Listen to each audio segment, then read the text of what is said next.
Got a lot of apologies to make.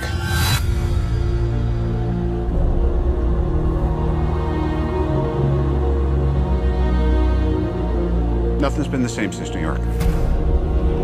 You experience things, and then they're over. I can't sleep. And when I do, I have nightmares.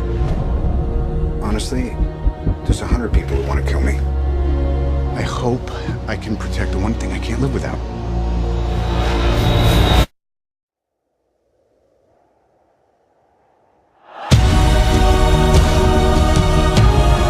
Ladies, children, sheep.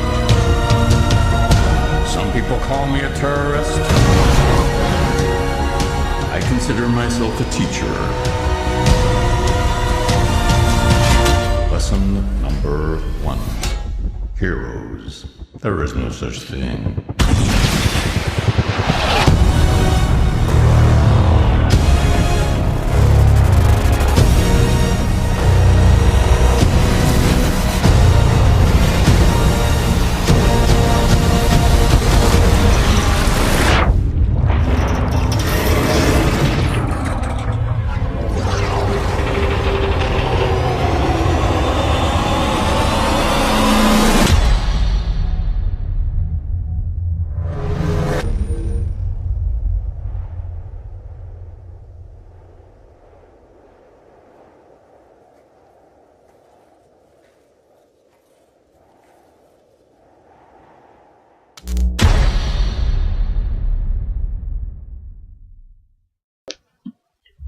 Oh my god, Becky, look at that butt.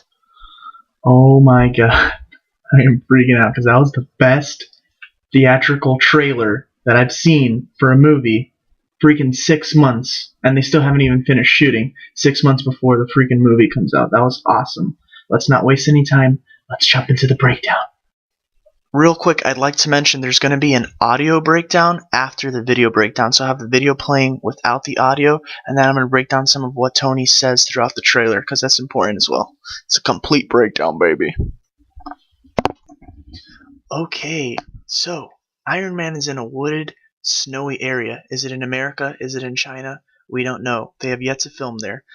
He is in the suit that some people don't like. I personally like, which is the beige being the main color. He has a large scar above his right eye. This is definitely after some type of battle, some type of fight with somebody, and he is disoriented. His face is scratched up. It's pretty much the most damage we've seen Tony yet. Now this scene is from the teaser trailer breakdown. It was confirmed that he's leaving a hospital after having visited Pepper Potts. Why Pepper is in the hospital, no one is sure of right now. And again, I want to point out that that's probably the blonde reporter we have in the first 2 films. Here we have a scene where Tony is somehow calling his armor to him. Now we know that this movie is involving the extremist arc, which is him being able to have the ability to control his armor through mental thoughts. This part is a glove, not the glove, the hand repulsor coming right to his hand, and you're going to see it starts to attach to his hand and start to like form on his hand. So this is the first little bit we get into the extremist angle of it. It's really cool, and you're going to see his reaction to it. It's obviously the first time he's trying it out. He's pretty impressed. It's really cool. Okay, so now we have a scene where Tony is in his bed, he can't sleep, and there's a bunch of armor around his bed. And you might be asking, why is his armor deconstructed? Is this part of the extremist thing? I have a theory that he was breaking apart his old armor. Something happened with his old armor. Why? If you look at the helmet on the ground, look at the eye slits compared to the new armor he has. The new armor he has, it's a lot wider, and those are a lot thinner. That's what the previous versions of his armor were. So somehow he was breaking apart his old armor in his room. Maybe he was trying to test for the extremist arc. Who knows? Now this is a cool shot because it shows our first shot of Rhodey, aka James Rhodes, aka Don Cheadle.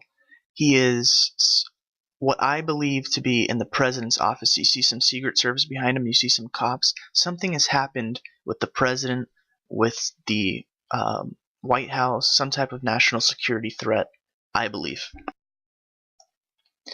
Now here we have an interesting scene. It looks like a little child or a little boy with someone else. Who knows who that is?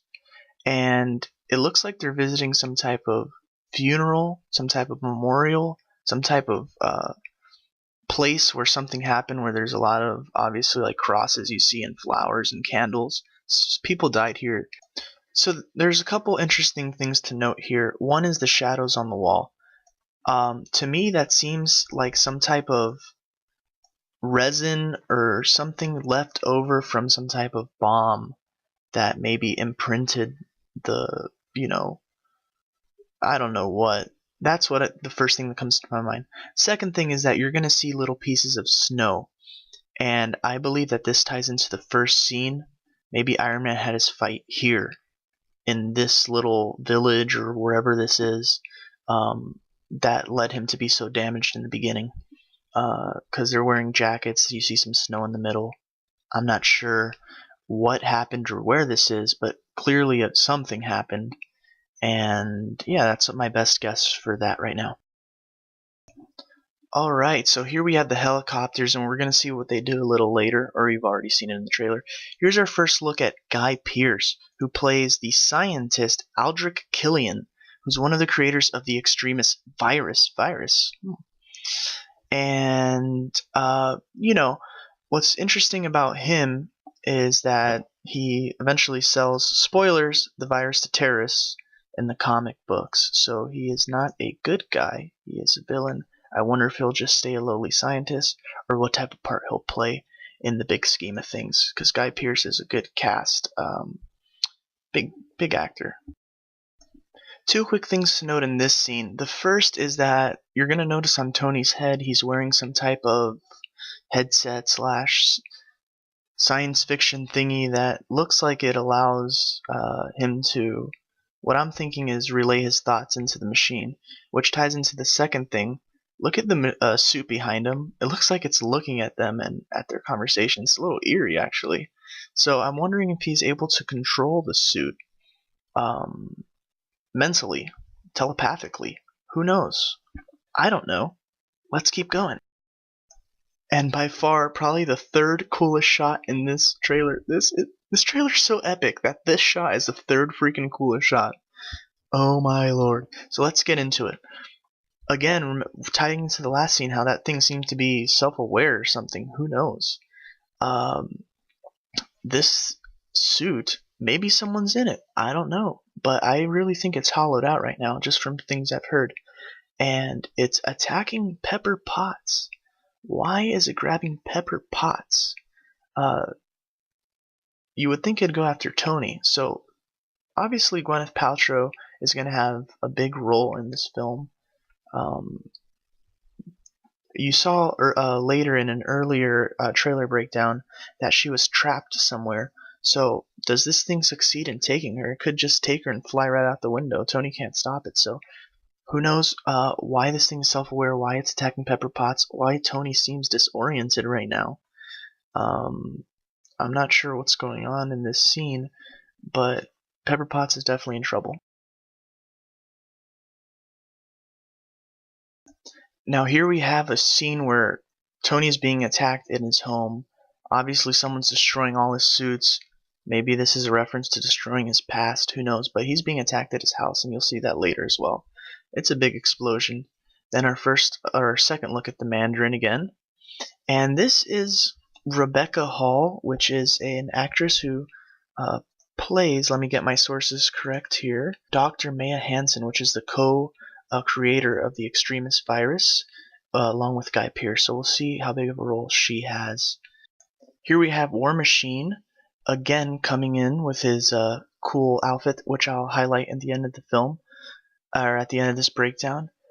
Looks like some type of military event, maybe the president's boarding Air Force One, which is what all indications what we've heard of. I don't know, his presence doesn't look like it was announced, so yeah. Okay, a couple quick things here. Who is this guy laying down? Who's putting their arm on whose shoulder? Guy Pearce is kicking Pepper Potts, and I believe here Iron Man is probably... This scene, I really think that, just from what I've heard and everything, that he's probably undergoing the procedures to get the extremist virus at this point. or the extremist technology into a system. It's something that enters your bloodstream. There had to be an operation. I don't think this ties into the first hospital scene because from the rumors I've heard, he's visiting Pepper Potts. But it could well be. No one's seen the movie. He could be coming out of his own operation. That's what we could be seeing. So who knows? Okay, so here we have a shot of what looks like security or secret service in a plane. Uh-oh. Someone's attacking and it looks like Iron Man. Now what I'm curious about is are I heard there was going to be drones, but do they all have that same color scheme? So apparently some type of drones are attacking. Is this Air Force One? Is this a regular flight? I'm not sure. All these people are falling out. Who's going to save them? That's Iron Man for you. So that's the scene where he's saving people. It wasn't a fight scene like I originally thought. Here's Pepper Potts being trapped again. I believe that's one of Iron Man's old helmets cracked. There's the Mandarin with his 10 powerful rings. They look really antique-ish, really old here, which I kind of like. I wonder how they're going to do the effects on it.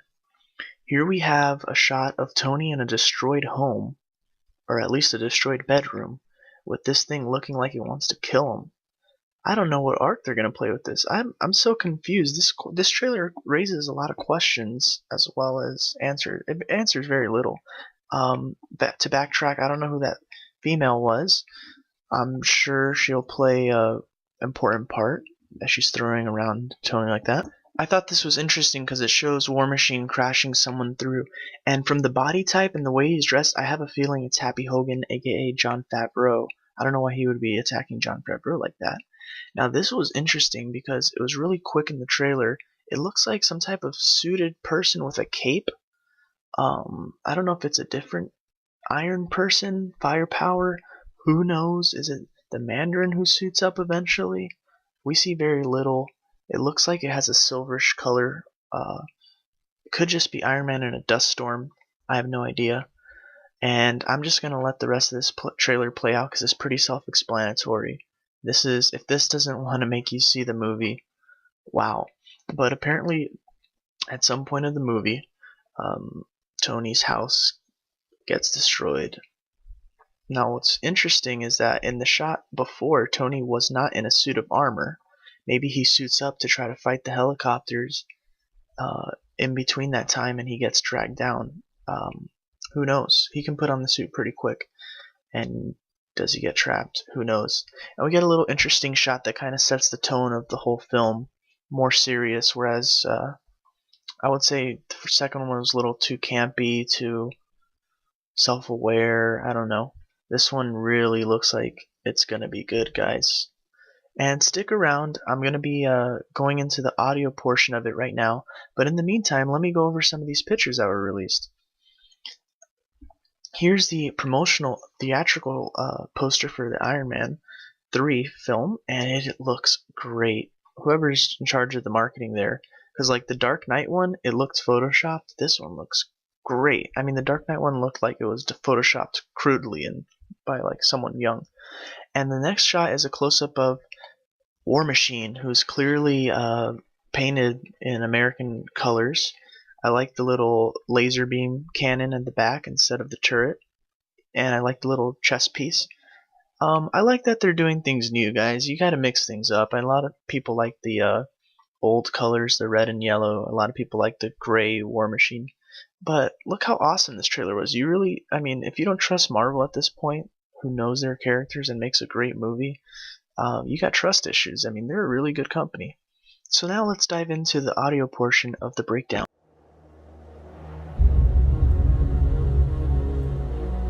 Got a lot of apologies to make.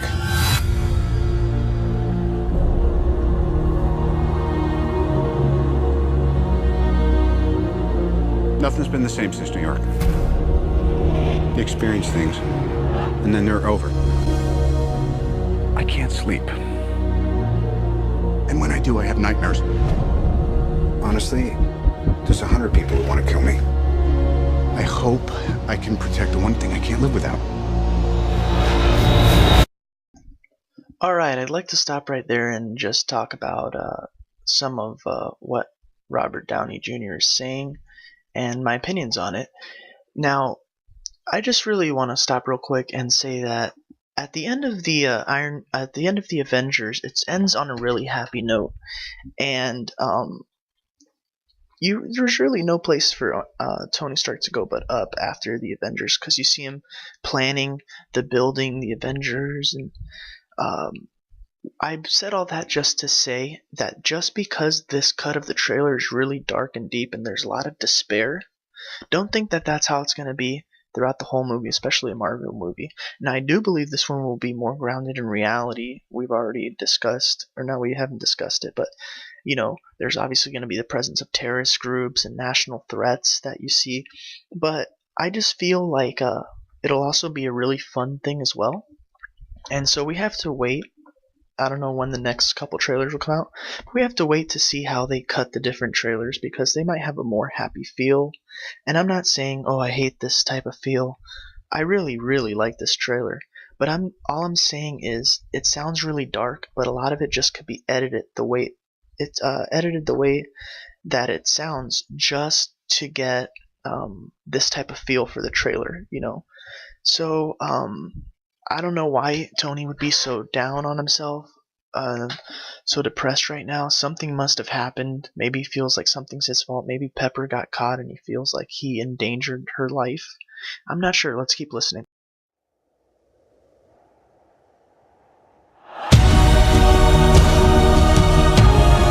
Ladies, children, sheep. Some people call me a terrorist. I consider myself a teacher. Lesson number 1. Wow, I love the sound of the Mandarin's voice. That has epic and iconic written all over it. When I heard his voice, I thought immediately of Heath Ledger's Joker, and I don't know how it's gonna all plan out, but this movie is shaping up to be great. The way that he pronounces things, it sounds so eerie, so freaking villainous. I love it. I mean, wow, that sounded great. So, another thing I wanted to point out is that the score of this sounds really good. When I saw who was lined up to do it, I had looked at his previous work and they were all like really bad movies, and I was like, ugh. But it turns out to be really good. So I'm really excited for Ben Kingsley, aka the Mandarin's voice. It doesn't sound Chinese. It sounds really American mixed with something else. Maybe Middle Eastern. I don't know. In the comics, the Mandarin's Chinese, so we'll see how they play that. Heroes. There is no such thing.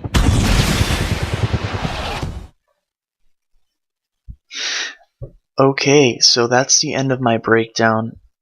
18 minutes out of a 2-minute trailer. Yes, sir. So, anyways, that's really all I could dissect. I'm sure there'll be a couple other breakdowns that see like a pencil and they like freaking link it to like comic book number 41. I'm not that fond of going that deep, and I also I'm not too familiar with the Iron Man comic book, so all the little intricate details I'm not sure of. And I think that's good, because I don't like to get spoiled either. And I don't think there's too big of spoilers. Nothing that we didn't really know. So if you made it this far, you're a trooper. And I would like to know what you guys think of the new armors for both War Machine and Iron Man. What you think of the Iron Man's attacking. What you think of Ben Kingsley and his voice. What you think of the whole trailer. Just write comments. Anyways, look forward to more of these breakdowns for Thor, Captain America, Guardians of the Galaxy, Ant-Man, Avengers 2, all that stuff in the next couple years, as well as the other things I do on my channel. So it's really late. It's 4:22. So I appreciate you watching. Bye-bye.